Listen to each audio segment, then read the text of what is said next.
Hello student, welcome to vision India classes the way to success. मैं सुशांत राय, आपका chemistry teacher.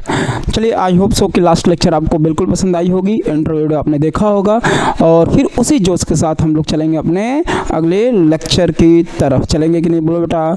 कोई दिक्कत किसी को यहाँ तक? कोई दिक्कत? लास्ट लेक्चर आपने देखा होगा, बोलो।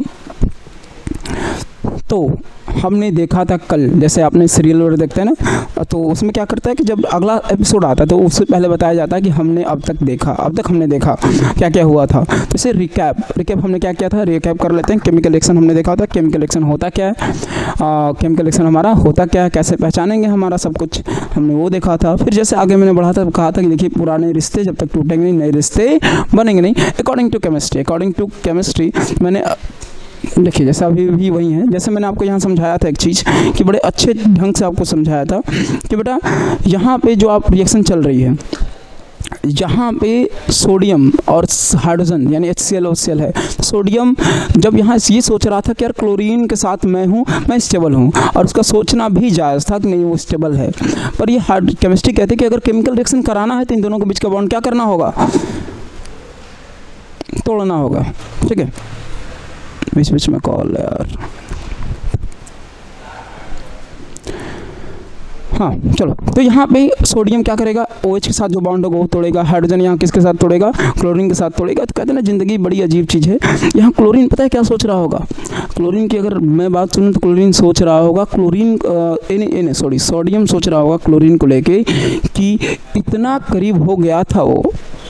OH को कह रहा है ये बंदा, बड़े ध्यान समझिएगा कि ये कह रहा था क्लोरीन को कि ये OH को कह रहा था कि इतना करीब हो गया था वो, मुझे लगा था मेरा हो गया था वो, जो कि गलत है।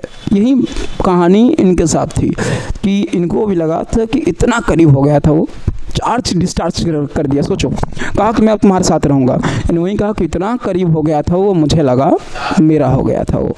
लेकिन ये गलतफहमी उनको भी थी और बहुत लोगों को भी है। तो मैं चाहूँगा कि आप भी क्लियर रहिए सर। तो आइए वापस चलते हैं जहाँ से मैंने लास्ट लेक्चर को रोका था, कि मैंने कहा था ये हमारा अपकमिंग वीडियो जो आएगा उसमें हम पढ़ाएंगे इसको। तो ये जो हमारी वीडियो है बेटा, जिसमें मैं आपको बता रहा हूँ कि फिजिकल चेंज और केमिकल चेंज क्या होता है, यही लास्ट हमने रोका था इसको। तो आई होप सो आप सब ने बढ़िया से पढ़ा होगा। पहला लेक्चर अभी मैंने उतना कुछ पढ़ा ही नहीं, तो थोड़ा बहुत हल्का देखा होगा, और कहीं ना कहीं स्कूल में पढ़े होंगे, कोचिंग में पढ़े होंगे, किताब से पढ़े होंगे। मुझे लगता है कि यार आप बुक से बढ़िया कुछ हो ही नहीं सकता। तो वैसे ही देखते हैं यहाँ पे कि ये फिजिकल चेंज और केमिकल चेंज क्या होता है। जैसे मैंने लास्ट क्लास में आपको पढ़ाया था, यहाँ पे इसमें क्या किया गया है, डिफ्रेंशिएट किया गया। क्या किया गया? डिफ्रेंशिएट किसमें? फिजिकल चेंज और केमिकल चेंज में। तो देखिए यहाँ से फिजिकल चेंज क्या है, सबसे ऊपर देखिए लिखा है चेंज इज टेम्पररी। ये जो चेंज है ये क्या है? टेम्पररी चेंज है, ये परमानेंट चेंज नहीं है। सिमिलरली यहाँ देखिए केमिकल चेंज इज परमानेंट। ये चेंज क्या है तुम्हारा? परमानेंट है। जैसे मैंने कल आपके सामने एग्जाम्पल लिया था, उसमें आपने देखा होगा कि मेल्टिंग ऑफ आइस था ना, तो हमने उसमें क्या कराया था आपको? Physical change. यानी अगर आइस मेल्ट हो जा रहा है तो वापस से वो रिगेन होके आइस में कन्वर्ट हो सकता है सर, हो सकता है कि नहीं? टेम्परेचर का फैक्टर है, वो बात की बात है, लेकिन हो सकता है कि नहीं? तो ये क्या है? Physical change. तो इसलिए लिखा जाता है फिजिकल चेंज है टेम्पररी। अब यहाँ लिखा है केमिकल चेंज क्या है? इस क्या था वो last? Formation of curd, rusting of iron. मान लीजिए दूध से दही बन गया, दूध से आपने क्या बना लिया? दही बना लिया। अब मुझे इतना बताओ, क्या वापस दही से दूध बना लोगे? पॉसिबल है? कहोगे नहीं सर ये तो पॉसिबल नहीं है। यानी ऐसे चेंज जो अपने इनिशियल स्टेट में दोबारा ना जा पाए, उससे हम किस नाम से कह सकते हैं? Chemical change. यानी जितने केमिकल चेंज आप देखोगे सब के सब क्या होंगे? बोलो, अपने से बोल लेना, मुझे सुनाई दे दिया कि आप बोल दिए होंगे। केमिकल चेंज क्या होंगे? हमारे परमानेंट होंगे, और फिजिकल चेंज हमारे टेम्पररी होंगे। इसमें एक नया चीज़ समझो, लिखा है कि no new substance is form. बड़ी अच्छी बात लिखा है कि कोई नया सब्सटेंस नहीं बनने वाला है। फिजिकल चेंज में कोई नया सब्सटेंस नहीं बनने वाला है।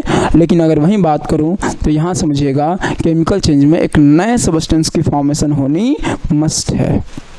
क्योंकि वापस वो इनिशियल पोजीशन पे नहीं आ रहा है, तो कुछ ना कुछ बनेगा। अगला पढ़िए, there is change only in physical property. अगर ये फिजिकल चेंज जो भी है तो उसके केवल फिजिकल प्रॉपर्टीज का ही चेंज आना। जैसे मान समझिए कि पानी को मैंने आइस में कन्वर्ट किया तो उसका फिजिकल अपीयरेंस ना चेंज हुआ, पहले लिक्विड था अब क्या हो गया, सॉलिड में आ गया, है तो वाटर ही ना, तो उसकी जो केमिकल प्रॉपर्टीज़ है वो थोड़ी ना चेंज हो जानी है, उसकी जो प्रॉपर्टीज़ जो तुम्हें दिख रही है वो चेंज होगी। यानी वो किस में चेंज होगी, वो होगी तुम्हारा क्या लिखा गया कि there is a change only in physical property, उसके केवल फिजिकल अपीयरेंस फिजिकल प्रॉपर्टी में ही चेंज होना है। लेकिन यहाँ समझिए, न्यू सबस्टेंस इस फॉर्म हो गया था with entirely different physical and chemical, दोनों चेंज हो जाएंगे, फिजिकल भी कुछ चेंज उसके होंगे और केमिकल भी उसके कन्वर्ट यानी चेंज होने वाले हैं। समझ में आया, बोलो बहादुरो। चलो अगला समझो, एनर्जी ना change can be reversed by the simple physical matter. अभी मैंने बताया कि उस चेंज को तुम रिवर्स कर सकते हो, पर यहाँ पे तुम रिवर्स नहीं कर सकते। रिवर्स कर ले होते तो मान लीजिए आपने सब्जी वब्जी बनाया कुछ मस्त और आपके घर सब्जी गेस्ट आना बंद मतलब आने के लिए बोले थे और आना बंद हो गए, तो क्या करोगे तुम, अब सब्जी वेस्ट जाएगी। अगर तुम्हारे पास पावर होता, अगर उसको रिवर्स किया जा सकता तो आप पनीर को अलग कर सकते, सब कुछ अलग कर सकते थे, आलू अलग कर सकते थे, बैगन अलग कर सकते थे ना, पर ऐसा पॉसिबल नहीं है। तो ये ध्यान देना कि केमिकल चेंज में हमारा उसको रिवर्स नहीं कर सकते, पर फिजिकल चेंज को हम रिवर्स कर सकते हैं, जैसे यहाँ लिखा हुआ और हमने देखा भी है। देखिए लास्ट लाइन इसका समझना, energy may or may not be, हाँ that's the great word, energy may or may not B, energy हो भी सकती है, मे or may not be released और एब्जॉर्ब्ड, रिलीज्ड हो भी सकती है, रिलीज नहीं भी हो सकती है, एब्जॉर्ब्ड हो भी सकती है, एब्जॉर्ब नहीं भी हो सकती है।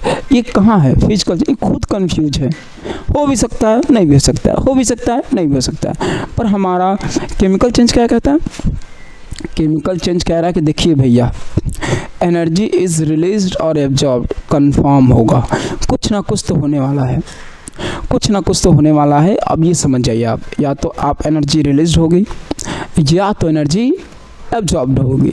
कह सकते हैं, हो सकता है energy is absorb by the system या energy is released by the system, होने वाला तो है, इतना क्लियर है, आपको भी क्लियर होगा। एंड फिजिकल चेंज और केमिकल चेंज में हल्का सा डिफरेंस हो, मैंने अभी बताया आपको भी शायद क्लियर होगा। बोलो बेटा। चलिए जैसे ही हम थोड़ा सा ऊपर चलते हैं, ऊपर यानी यहाँ पे, any change that involve chemical change is called chemical reaction. मैं भी आपसे वही तो कब से लास्ट लेक्चर में बोला, इस लेक्चर में बोल रहा हूँ कि जब तक कोई आपको चेंज नहीं दिखेगा देन हाउ यू नो, आपको कैसे मालूम चलेगा कि यहाँ केमिकल रिएक्शन हो रहा है। यानी चेंज तो होना चाहिए भैया, बिना चेंज के तो हम मान ही नहीं सकते, ठीक है। जैसे आप एग्ज़ाम दे रहे हो, यानी अगर आप एग्ज़ाम दिए, पहले एग्ज़ाम में आपके केमिस्ट्री का पहले टेस्ट में आपका केमिस्ट्री का रिजल्ट में आया 20 नंबर में 5 नंबर, शुरू से चलते हैं, और अगला 2 महीना बाद टेस्ट था, आपने बहुत मेहनत किया अकॉर्डिंग टू यू, बहुत पढ़ा, रिजल्ट अभी भी 5 ही नंबर है, तो मुझे कैसे, तुम लोगों को कैसे बताओगे तुमने मेहनत किया है। सोचने वाली बात है। तुम ये कह रहे हो कि नहीं मैंने मेहनत बहुत किया है, और केमिस्ट्री कह रही है, आपका रिजल्ट कह रहा है कि आपने मेहनत नहीं किया है। यानी मेहनत तब दिखेगा लोगों को जब आपका रिजल्ट को सुधारे। सेम कैसे यहाँ भी, कि अगर केमिकल रिएक्शन की बात कर रहे हो तो कुछ चेंज दिखना चाहिए, अगर कुछ चेंज दिख रहा है तो केमिकल रिएक्शन हुआ है, अगर चेंज नहीं दिख रहा है तो हम कह सकते हैं कि हाँ केमिकल रिएक्शन नहीं हुआ है। अब यहाँ तक के लिए, यह तुम्हारे कोर्स के लिए। लेकिन जैसे ही हम आगे चलते हैं, अब यहाँ है तुम्हारा केमिकल इक्वेशन, थोड़ा जल्दी आ गए हम, इससे पहले थोड़ा चलेंगे, एक और लेक्चर है वहाँ समझा देता हूँ, यानी थोड़ा इसके थ्रू मैं थोड़ा सा चलता हूँ आपको एक अलग फैक्टर पे, जहाँ पे मैं आपको कुछ चीज़ें बताऊँगा। जैसे आइए चलें, बोलना यार, चलो आओ। देखो पहला कि ये कि अभी जो आप अभी कह रहे थे कि मान लीजिए यहाँ केमिकल रिएक्शन हुआ है, मैं मान लूँ कि यहाँ केमिकल रिएक्शन हुआ है, हाउ वी नो, हम कैसे मान लें कि केमिकल रिएक्शन हुआ है। आप तो कह रहे हो चलो ठीक है मैं मान लेता हूँ, लेकिन अगर मैं आपसे पूछूंगा सर कि ये कैसे मैं मान लूँ, तो देखिए कुछ चीज़ें चेंज होनी चाहिए ड्यूरिंग द केमिकल रिएक्शन। जैसे पहला, change in state, change in state. दूसरा, चेंज इन टेम्परेचर। तीसरा, चेंज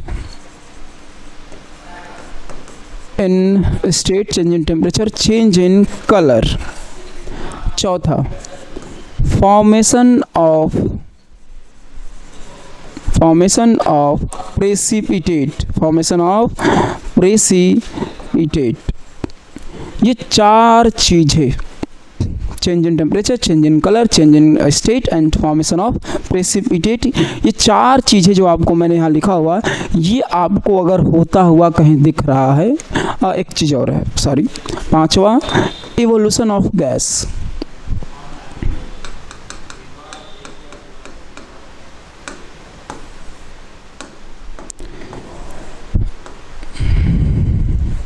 इवोल्यूशन ऑफ गैस, पांच चीज़ें। ये पांच जो आपको लिखा हुआ दिख रहा है, ये पांचों में से कुछ ना कुछ अगर हो रहा है, आप अगर लैब में हो, केमिकल रिएक्शन कर रहे हो, अकॉर्डिंग हो तुम्हारे हिसाब से, देखो मैं यहाँ केमिकल रिएक्शन करा रहा हूँ, तो इन पांचों चीज़ों में से कुछ ना कुछ घटना तो होने चाहिए। अगर ये पांचों में से कुछ ना कुछ हो रहा है तो हम कह सकते हैं कि यहाँ केमिकल रिएक्शन हुआ है। तो हम एक एक करके बात करेंगे कि पहला हमारा जो है वो है तुम्हारा, पहला क्या है तुम्हारा, चेंज इन स्टेट। इसको समझने के लिए एक एग्जांपल के थ्रू समझेंगे हम कि कैसे। मान लीजिए बेटा कि मैं आपको समझाया, मिट गया क्या जी, लो चेंज इन स्टेट। सबसे बड़ी बात, मान लो तुम लेते हो ना वाटर लेते हो, वाटर यहाँ पे देखा जाए तो ये किस फॉर्म में है, लिक्विड फॉर्म में। किस फॉर्म में बेटा, लिक्विड। अब जब तुम उसको क्या करते हो, कूल करते हो, क्या करते हो, कूल, यानी टेम्परेचर उसका क्या करते हो बेटा, कम करते हो, उसका जब टेम्परेचर कम करते हो तो ये किस में कन्वर्ट होता है, आइस में कन्वर्ट होता है। और आइस का हमारा स्टेट क्या होता है, सॉलिड। यानी इसके पार्टिकल्स की मैं फोटो बनाऊं, पार्टिकल्स की फोटो बनाऊं तो ऐसे कुछ दिखेगा। कैसे दिखेगा बाबू, ऐसे दिखेगा। इनके बीच में हमारा IMF यानी इंटरमॉलिक्यूलर स्पेस, IMS दिखेगा, यानी इंटरमॉलिक्यूलर स्पेस दिखेगा। लेकिन अगर मैं वही बात करूं सॉलिड का फोटो का, तो सॉलिड का देखो इनके पार्टिकल्स के बीच में थोड़ा सा भी जगह नहीं दिखेगा। अगर मेरे से बन पा रहा होगा तो यूँ मत समझिएगा कि स्पेस होता है, स्पेस होता ही नहीं है। यहाँ अगर मैं IMS की बात करूं तो IMS हमारा बहुत ही कम होता है। IMS क्या होता है हमारा, बहुत ही कम होता है, नेग्लिजिबल कह सकते हैं। अब एक बच्चा देख के बताओ मुझे कि मैंने पहला क्या लिया था, वाटर लिया था ना, मैंने क्या लिया था, वाटर लिया था। अब वाटर के बाद जब उसको, वाटर किस स्टेट में था, हमारा स्टेट क्या था उसका, लिक्विड। ये मत करना कि स्टेट मतलब अच्छा ठीक है, पानी हमारा यहाँ है तो उत्तर प्रदेश में है, यहाँ से उठा के बिहार ले गए तो बिहार हो गया, महाराष्ट्र ले गए तो MP मतलब महाराष्ट्र हो गया, मध्य प्रदेश ले गए तो मध्य प्रदेश हो गया। नहीं भैया, वो स्टेट नहीं। यहाँ स्टेट को हम किस नाम से भी जानते हैं, फेज के नाम से जानते हैं। अवस्था, बाल अवस्था, ये सब नहीं। यानी यहाँ पे वाटर का हमारा जो स्टेट था वो लिक्विड था, लेकिन कुछ समय बाद जब हमने टेम्परेचर कम किया यानी कूल किया, वो किस में कन्वर्ट हो गया बेटा, आइस में कन्वर्ट हो गया। किस में कन्वर्ट हो गया, आइस में कन्वर्ट हो गया। यानी आइस का हमारा स्टेट क्या था, सॉलिड। यानी देखो बेटा यहाँ पे क्या हुआ, यहाँ स्टेट कन्वर्ट हुआ कि नहीं, पहले लिक्विड था, अब क्या हो गया, सॉलिड हो गया। यानी हम कह सकते हैं यहाँ क्या हुआ है तुम्हारा, चेंज इन स्टेट। यानी अकॉर्डिंग टू दिस हम कह सकते हैं यहाँ हुआ है तुम्हारा, क्या हुआ है, केमिकल रिएक्शन। है कि नहीं आसान, बोल भाई, है कि नहीं आसान। यानी हम पहली बार ये सेटिस्फाई कर दिए, पहले अपना देख के कि नहीं हमारा यहाँ क्या हुआ है, केमिकल रिएक्शन हुआ है। क्लियर, कोई दिक्कत है यहाँ तक, आई होप सो, बिल्कुल कोई डाउट नहीं होगा। अब इस पे मैं बेटा चाहूँ तो 10-15 एग्जाम्पल करा सकूँ, लेकिन आपको भी जानना है कि बस ये ऐसे ही है, आपको भी पता है। आप अपने से खुद 5-6 एग्जाम्पल लेके कर सकते हैं। अगर किसी एग्जाम्पल में आपको डाउट होता है, नहीं समझ में आता है, तो आप मुझे पूछ सकते हैं, आप मैसेज कर सकते हैं, कमेंट कर सकते हैं। मैं उसको बाद में देख के आपको रिप्लाई देने की पूरी कोशिश करूंगा। अच्छे क्वेश्चन 2-4 आ जाएंगे तो अगले लेक्चर में वो आपका कमेंट पढ़ के मैं अगले लेक्चर में उसको एक्सप्लेन भी करने की पूरी कोशिश करूंगा। ठीक है, यानी पहला हमारा समझ में आया, चेंज इन स्टेट। अब आप चाहो तो स्क्रीनशॉट ले सकते हो। अगला क्या था बेटा हमारा, अगला क्या था याद करो, चेंज इन टेम्परेचर। था कि नहीं। अगर मैं बोलने में इधर उधर कुछ मिस्टेक हो जाए तो कोई दिक्कत नहीं है, इधर से दूसरी बार में नहीं आएगा तो तीसरी बार में आ जाएगा, समझिएगा। Change in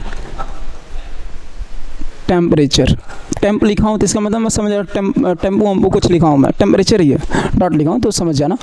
sir change in temperature, सबसे बढ़िया बात मैं बताऊँ आपको कि थोड़ा सा पीछे चलते हैं, तो अपने बेंच से पीछे मत आ जाना, अपने कुर्सी से पीछे नहीं, पीछे यानी आज से मान लो कि 2003 या 2004-05 में चलते हैं थोड़ा सा।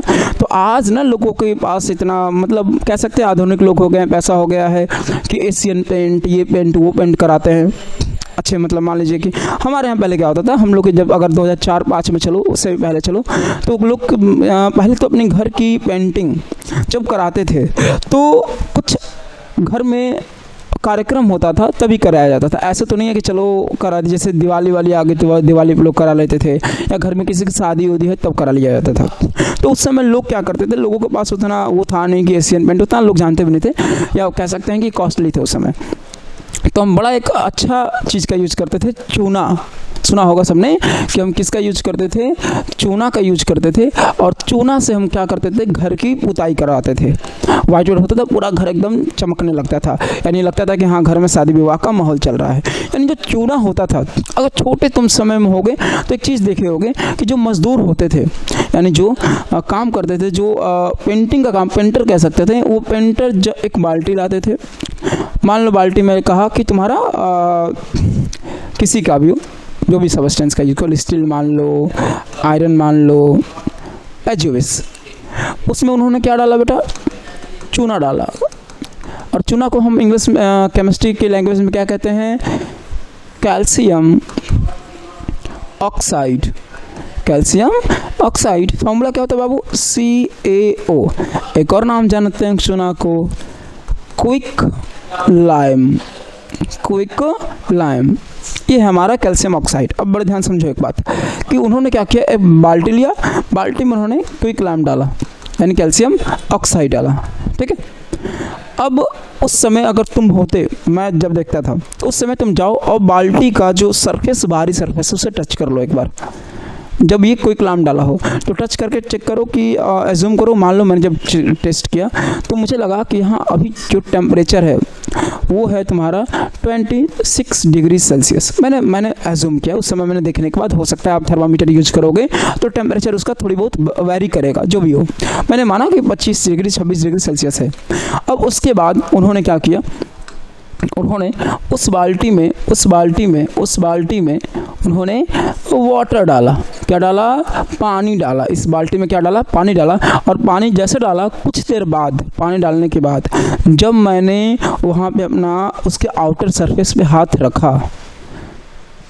रखा, देन आई फील कि ये तो गर्म हो गया, बाल्टी गर्म हो रही है। यानी वहाँ पे टेम्परेचर अगर मैं मान लूँ तो मैं अपने हिसाब से मान लूँ, चलो भैया 40 डिग्री सेल्सियस हो गया। अब मुझे बताओ कि जब क्विक लाइम पहली बार डाला गया था बाल्टी में, उसका टेम्परेचर उस समय 26 डिग्री सेल्सियस बता रहा था, और जब मैंने पानी मिलाया तो उसका टेम्परेचर 40 के अप्रॉक्स मैं देख रहा हूँ, उसको समझ रहा हूँ उसको। यानी बाबू अंधा भी देख के बताए कि यहाँ पे जो तुम्हारा टेम्परेचर है वो वेरी किया है कि नहीं, वेरी किया है कि नहीं। यानी 26 डिग्री सेल्सियस से लेके कहाँ तक गया, तुम्हारा 40 डिग्री सेल्सियस तक पहुँचा है। यानी यहाँ टेम्परेचर क्या हुआ, राइज किया है। टेम्परेचर क्या हुआ है, राइज किया है। यानी कह सकते हैं अपने लैंग्वेज में चेंज इन टेम्परेचर। या आधे बच्चे समझ जाते हैं कि चेंज इन टेम्परेचर का मतलब हर बार टेम्परेचर बढ़ेगा ही बढ़ेगा, ये गलती मत करना। क्या एग्जाम्पल में टेम्परेचर बढ़ा हुआ है, चेंज का मतलब होता है बढ़ भी सकता है और कम भी हो सकता है। मैंने जो एग्जांपल लिया है, यहाँ पर टेम्परेचर वेरी किया है, राइज किया है, तो मैं कह सकता हूँ कि यहाँ पे हमारा टेम्परेचर बढ़ा है, यानी चेंज इन टेम्परेचर हुआ। तो यानी यहाँ पे हमारा चूना और पानी जब एक साथ मिले तो यहाँ केमिकल रिएक्शन हुआ है। मुझे बस ये कंफर्म करना था। थोड़ा सा अगर तुम कहोगे तो मैं इसका केमिकल रिएक्शन लिख के दिखा दूंगा तुम्हारा। वो क्या होता है, CaO quick lime plus H2O पानी।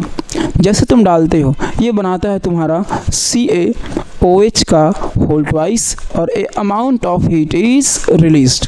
ये होता है तुम्हारा, इसका नाम जानते हो, इसको कहते हैं calcium hydroxide. Calcium hydro oxide, और इसे एक और नाम जानते हैं स्लैक्ट लाइम। स्लैक्ट लाइम यानी चूना का पानी कह सकते हो, चूना में जो पानी डाल देते हो तो उसको स्लैक्ट लाइम बना दिया जाता है, ऐसा तुम्हारे दिमाग में चलना चाहिए। यानी हमने देखा सर, जब हमने क्विक लाइम लिया, जब चूना लिया और चूना में जब हमने पानी डाला तो क्या हुआ, वो उसके साथ रिएक्ट किया। अब देखो यहाँ पे मैं थोड़ा सा तुमको समझाने के डेल्टा एच लिखने लगूँ, डेल्टा एच पॉजिटिव, इसकी वैल्यू इतनी, तो मुझे पता है ना कि तुम्हें कितना देना है अभी। ऐसा नहीं है ना कि मैं अभी आऊँ और तुरंत इसमें तुमको एंथैल्पी की बात करने लगूँ। ठीक है, देनी चाहिए, थोड़ी बहुत नॉलेज देनी चाहिए, उतनी बड़ी। लेकिन बेटा अगर समझो कि यहाँ पे अगर मैं तुमको पी ब्लॉक एस ब्लॉक पढ़ाने लगूँ जो कि 11th में है, तो फिर क्या मतलब रह गया सीबीएसई को। सीबीएसई क्यों ना हमको ये S block P block class 9th में दे दी थी।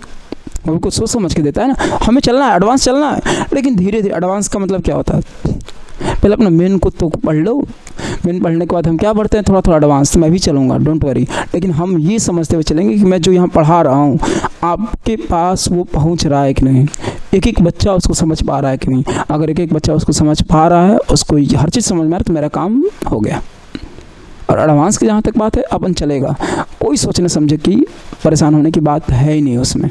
आगे देखो, यानी यहाँ पे हम जब यह रिएक्शन केमिकल रिएक्शन हमारा हुआ है, यानी ये कंफर्म करता है कि जी यहाँ केमिकल रिएक्शन हुआ है। और लोग पूछेगा ऐसा क्यों, तो बताइएगा कि इसकी एक प्रॉपर्टी है, अगर टेम्परेचर चेंज हो रहा है तो हम कह सकते हैं केमिकल रिएक्शन हुआ है। और यहाँ हमारा टेम्परेचर क्या हुआ है, चेंज हुआ है। यानी पहले हमारा टेम्परेचर क्या था, जो भी माना था हमने, क्विक लाइम का एग्जांपल लिया था तो वो कितना था हमारा, 26 डिग्री सेल्सियस था। लेकिन जैसे उसमें पानी डाला गया, वापस से टेम्परेचर राइज होकर कहाँ चला गया, हमारा 40 डिग्री सेल्सियस चला गया। क्लियर यहाँ तक, किसी को दिक्कत, कोई आपत्ति, कोई चापत्ति? चलिए, आई होप सो यहाँ तक आपको क्लियर होगा। तो मैं चाहूँगा कि इसका अगला देखते हैं कि अगला क्या था। और मैं ये भी समझ रहा हूँ कि आप नोट्स भी बना रहे हो, क्योंकि याद रखिएगा बोर्ड के समय हो मैच नहीं किया क्या। ये देखो, ये भी समझा रहा है कि अगर हम एक दूसरे से मैच नहीं किए, हमारी एनर्जी मैच नहीं की, तो हम किसी को भी डिलीट नहीं कर सकते। इसलिए देखिए, देखो गायब हुई ना। सिमिलरली वैसे ही तुमको करना है। तो मैं चाहूँगा कि हम वापस से अपनी अगली क्लास में मिलने की कोशिश करें। अगली क्लास मेरी थोड़ी है कहीं और, तो दोबारा आपसे हमने मिलने की कोशिश करेंगे अगली क्लास में। आई होप सो कि आपको सब समझ में आएगा। That's all for today. आज के लिए बस इतना रखते हैं, फिर मुलाकात होगी आपसे हमारे अगली क्लास में। तब तक के लिए थैंक यू सो मच। जय हिंद।